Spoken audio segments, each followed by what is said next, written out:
आप महानगरों में जाइए, कभी सुबह सुबह आपको 4 बजे वहाँ कुत्ता घुमाते हुए लोग मिलेंगे, लेकिन हमारे ये जो नई पीढ़ी के बेटे हैं ना, ये सुबह सुबह 4 बजे मिलिट्री में जाने के लिए दौड़ करते हुए सड़कों पर मिलते हैं।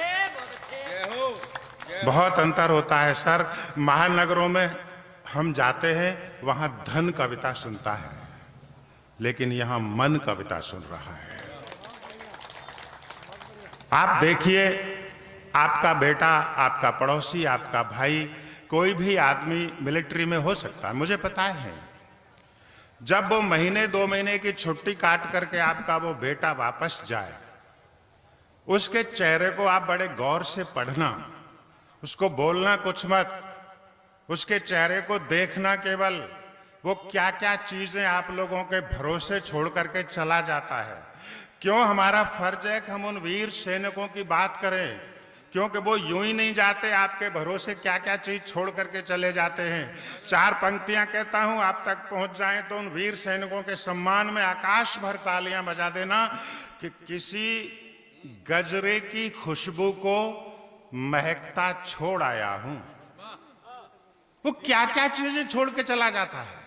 किसी गजरे की खुशबू को महकता छोड़ आया हूं, मैं अपनी नन्ही चिड़िया को चहकता छोड़ आया हूं, मैं अपनी नन्ही चिड़िया को चहकता छोड़ आया हूं, और मुझे सीने से अपने तू लगा लेना ओ भारत माँ, मैं अपनी माँ की बाहों को तरसता छोड़ आया हूं।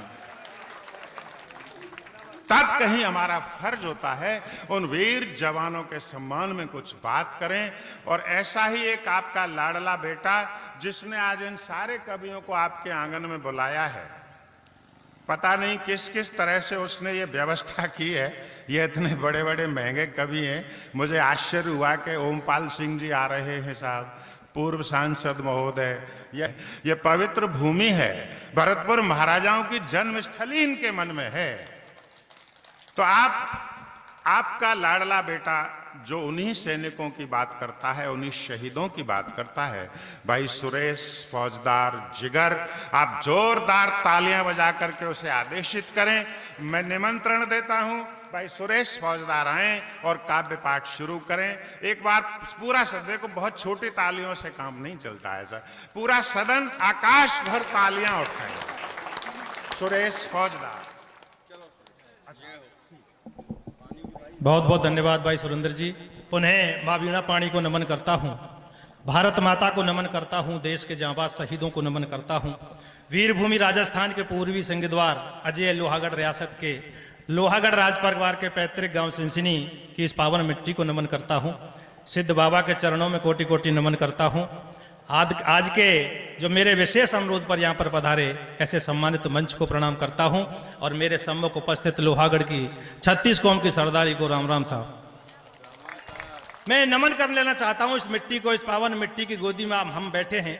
सबसे पहले मैं इस मिट्टी को नमन करता हूँ, उसके बाद जो आदेश मुझे हुआ है शहीदों को नमन करने का, उसको भी नमन करूँगा। कि भारत, दादा बैठे हैं, दादा निवेदन कर देता हूँ कि भारत की भूमि पे भरतपुर नाम, जाको दुश्मन कांप जाते सुन जाको नाम है। और सदियों से गूंज रहे हो, सदियों से गूंज रहे हो डंका, जाको वीरता को गर्व से शीश उठ लेते जाको नाम है। कि ऐसी मातृभूमि को कहानों में बखान करूं, दुनिया में जस जाको पूज रहे हो नाम है। कि ऐसी मातृभूमि को कहानों में बखान करूं, दुनिया में जस जाको पूज रहे हो नाम है। और महाराजा सूरज जवाहर से पूत जने, लोहागढ़ की ऐसी वीर भूमि को प्रणाम है जी, लोहागढ़ की ऐसी वीर भूमि को प्रणाम है। और ऐसो गढ़ बांको थाप्यो दादा, कि ऐसो गढ़ बांको थाप्यो महाराजा सूरज ने, दुनिया में जाको नहीं सानी कोई नाम है। और पच पच हारे गोरे जीत वे कुन, लोहागढ़ धर न सक्यो है कोई गढ़ माहे पाम है। कि 8 हो फिरंगी 9 गोरे हो भिड़े हो साथ। दादा एक मसल मशहूर हुई थी कि हुई मसल मशहूर जगत में, 8 फिरंगी 9 गोरा और चढ़े किले की दीवारों पर लड़े जाट के। तब निवेदन करना चाहता हूं कि ऐसो गढ़ बांको थाप्यो महाराजा सूरज ने, दुनिया में जाको नहीं सानी कोई नाम है। और पच पच हारे गोरे जीत वे कुन, लोहागढ़ धर न सक्यो है कोई गढ़ माहे पाम है। कि 8 हो फिरंगी 9 गोरे हो भिड़े साथ, और जाटन के 2 ही छोरा किए वो तमाम है। अरे फौजदार पग पग सूरवीर पैदा हुए, लोहागढ़ की ऐसी वीर भूमि को प्रणाम है जी, लोहागढ़ की। और आज ये रियासत कालीन एक बात याद आ गई, इसको निवेदन करता हूं साहब, कि लोहागढ़ की माटी जो है वीरता की थाती, जग ख्याति जा की भांति, वो मर्दानी याद आ गई। और आन बान शान के लिए जो कुर्बान हुए, तूफानों से तेज वो जवानी याद आ गई। कि महाराजा सूरज जवाहर के तेग वाली और वो दिल्ली वाली मुझको कहानी याद आ गई। कि महाराजा सूरज जवाहर के तेग वाली और दिल्ली वाली मुझको कहानी याद आ गई। और वीर भूमि लोहागढ़ रज को लगाया शीश, के सिनसिनी की पावन ऐसी रज को लगाया शीश, तो जाटों के उस रक्त की रवानी याद आ गई जी, योद्धाओं के रक्त की रवानी याद आ गई। वीर भूमि सिनसिनी की रज को लगाया शीश, तो जाटों के उस रक्त की रवानी याद आ गई। अब वैसे तो पते नहीं माला कौन है पैराई, पर ठेनुआन पे तो पैरा ही ले। मैं तो आशा ही कर रहा हूं कि एक आध माला इतने हुआ आवेगी। और का देखो साहब, कभी बड़ा विचित्र स्थिति हो जाती है कवियों की। भाई सुरेंद्र सार्थक जी बैठे हैं, देश के बड़े कवि हैं, दादा बैठे हैं, सभी बैठे हैं, सभी लोग बैठे हैं। सुनो, ये परंपरा नहीं रही है मंचों पे इस प्रकार से। नहीं, आप इधर दे दो, मैं सबको सुनो साहब, ये सम्मान है। मेरी बात तो सुनो। देखो आप जो कुछ भी सुने, एक मिनट सुरेश भाई, मैं बता रहा हूं। सुनो, आपको जो देना है वो आप संचालक को दे जाए, वहां डिस्टर्ब होता है। आपका इनाम वहां तक पहुंच जाएगा, दे जाओ दे जाओ। धर्मवीर जी स्वीकार है आपको सम्मान। हाँ बिल्कुल बिल्कुल, बहुत बहुत धन्यवाद आपके लिए। कि किसी का हिंदू, मैं चाहता हूं आज मेरे विशेष अनुरोध पर, जैसा भाई ने बताया था, ये जो कवि यहां पर बुलाए गए हैं, ये इनकी कीमत नहीं दी जा रही, इनको केवल मान सम्मान जो दिया जा रहा है केवल वही है। तब कहता हूं कि किसी का हिंदू, किसी का मुस्लिम, किसी का ईसाई धर्म होता है। मैं चाहता हूं एक बार कवियों के सम्मान में पूरे देश से पधारे हैं, कि किसी का हिंदू, किसी का मुस्लिम, किसी का ईसाई धर्म होता है, किसी का सिख, किसी का जैन, किसी का बौद्ध धर्म होता है, मगर इन सभी धर्मों से अलग मादरे वतन के लिए, कि मगर इन सभी धर्मों से ऊपर मादरे वतन के लिए कलम के इन फनकारों का सिर्फ और सिर्फ राष्ट्र धर्म होता है, सिर्फ और सिर्फ राष्ट्र धर्म होता है। पर साहब बड़ी विचित्र स्थिति बन जाती है। कवि की जीवन क्या होता है, कवि पूरी रात कवि सम्मेलन में होता है, सुबह दोपहर को घर पहुंचता है और दोपहर बाद फिर घर से चल देता है। बड़ी विचित्र स्थिति, घर में लड़ाई झगड़े का मेन मुद्दा यही होता है। मुझे तो एक बार सुरेंद्र सार्थक जी के साथ जाना था कवि सम्मेलन में, जैसे ही मैं इनके घर पहुंचा, पति पत्नी में झगड़ा हो रहा था। बोले यार तुम रोजाना चले जाते हो, तुम रातें तुम्हारी बाहर बीतती हैं, दिन में आते हो, 2 घंटे रुकते हो, फिर चले जाते हो, मुझे किस लिए लाए हो घर में, आखिर मेरे भी तो कोई अरमान है।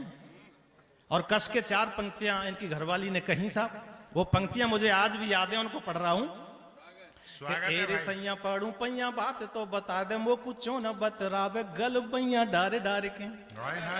एरे सैया पढ़ू पैया बात तो बता दे, वो कुछ न बतरावे गल पैया डारे डारे के। और चले जाते कवि सम्मेलन को बहानों लेके दुनिया जरावे मोहे ताने मारे मारे के। सांझ होते चले जाते आवत में हो प्रभात, और रात भर देखूं सैया आंखें फाड़ फाड़ के सांझ होते चले जाते आवत में हो प्रभात, और रात भर देखूं सैया आंखें फाड़ फाड़ के। अरे जिया में बंधेरा धीर नैनन बहत नीर, पलका पे पड़ी रहूं मन मार मार के जी, पलका पे पड़। ऐसी कवि होना कोई आसान काम नहीं है, बहुत कठिन, अंगारों पे चलने के समान है। घर के लिए समय नहीं है कवि के पास।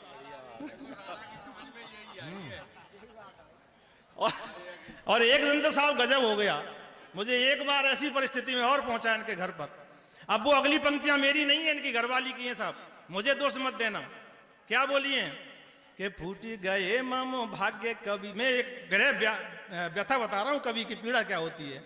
कि फूटी गए मामो भाग्य कवि, मैं तो बाप के देखी अकेली लली हूं, और तुम रूख समानो फिरो घर घर में, तो कोमल कंज की मंजू कली हूं। अरे काव्य सुनाए रिझाए बतियन सो, बाप छलो और मैं हूं छली हूं, और पुकारे कहूं सब नारी न सो, ऐसे पति सो तो रण। ऐसी परिस्थिति होती है साहब इन कवियों की। तब कहता हूं एक बार जोरदार तालियां तो बजा दीजिए इनके सम्मान में। देखो और यहाँ से सुरेश भाई, कृपया सबरस टीवी यूट्यूब चैनल को सब्सक्राइब करें।